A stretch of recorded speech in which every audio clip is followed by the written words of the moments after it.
চার ধরনের পুরুষেরা কখনো জান্নাত পাবে না, তাদের জন্য জাহান্নাম ওয়াজিব হয়ে থাকবে। এক নম্বরে, যেই সমস্ত পুরুষেরা স্ত্রীদের হক আদায় করে না, স্ত্রীর উপরে জুলুম করে।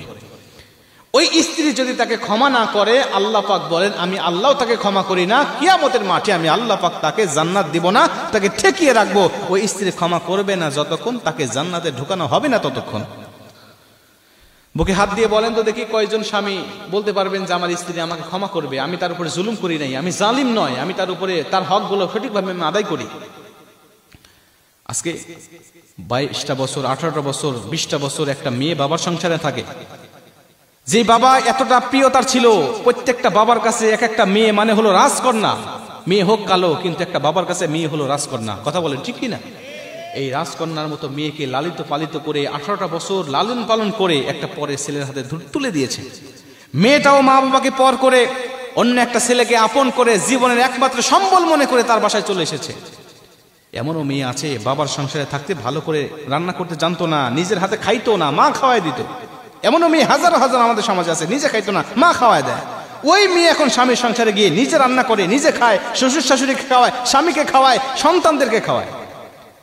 এতটা কষ্ট করে রান্না করে যদি ওই রান্নার মধ্যে যদি একটু তরকারি যদি স্বাদ কম বেশ হয়, একটু ঝোল বেশি হয়েছে, লবণ কম হয়েছে, ওই গরম তরকারি মুখের উপরে ছুঁড়ে মারতেও আমরা অনেক পুরুষ দ্বিধাবোধ করি না। কথা বলেন ঠিক কি না? ওকে আমি মানুষ মনে করতে পারি না, ওকে আমি মানুষ বলতেই পারি না। কয়েকদিন আগে পত্রিকায় দেখলাম তরকারিতে ঝোল বেশি হয়েছে, স্বামী গরম ঝোল তার মুখের মধ্যে দিয়ে মুখের চামড়াগুলো ফসকা বেড়ে সঙ্গে সঙ্গে উঠে গিয়েছে।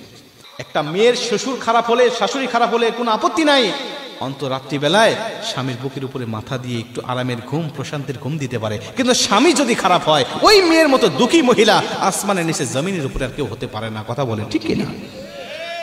মুসলমান ভাইরা আমার, এর জন্য এই মহিলা, এই স্ত্রী যদি আপনাকে ক্ষমা না করে, কিয়ামতের মাঠেও আল্লাহ আপনাকে ক্ষমা করবে না, আল্লাহ আপনাকে জাহান্নামে দিয়ে দিবে।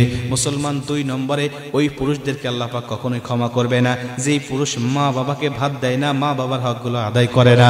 3 নম্বরে, ওই পুরুষকে আল্লাহ পাক কখনোই ক্ষমা করবেন না যেই পুরুষ হওয়ার পরেও নারীর বেশ ধরে, নারীর পোশাক পরিধান করে, নারীদের সাজে সজ্জিত হয়।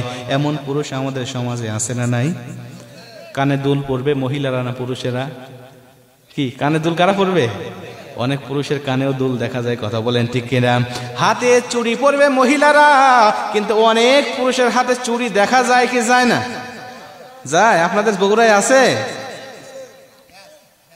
ব্যাস পরে, মানে চুড়ি পরে না, ব্যাস পরে।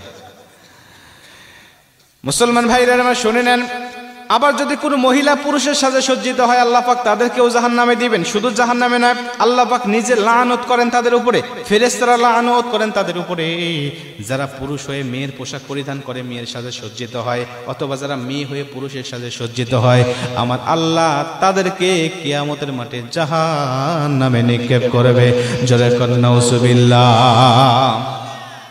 মুসলমান ভাইরা আমার, খুব মনোযোগ দিয়ে শুনে নেন।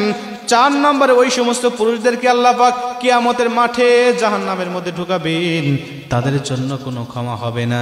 যারা পুরুষ হওয়ার পরেও যারা নিজের আন্ডারে মেয়ে আছে কিন্তু মেয়েকে পর্দায় রাখে না, যাদের আন্ডারে স্ত্রী আছে কিন্তু স্ত্রীকে পর্দায় রাখে না, যাদের আন্ডারে মা আছে কিন্তু মাকে পর্দায় রাখে না, যাদের আন্ডারে ছোট বোন আছে কিন্তু বোনকে পর্দায় রাখে না, এই 4 জন মহিলাকে সে দ্বীনের পথে পরিচালিত করতে পারে নাই, আল্লাহ পাক ওই সমস্ত পুরুষকে জাহান্নামের মধ্যে ঢুকায় দিবে।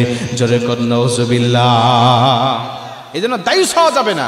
আপনার আন্ডারে যেই থাকুক না কেন, আপনি তাকে পর্দার সাথে পরিচালিত করবেন, আল্লাহ পাক অবশ্যই আপনাকে উত্তম প্রতিদান দান করবেন।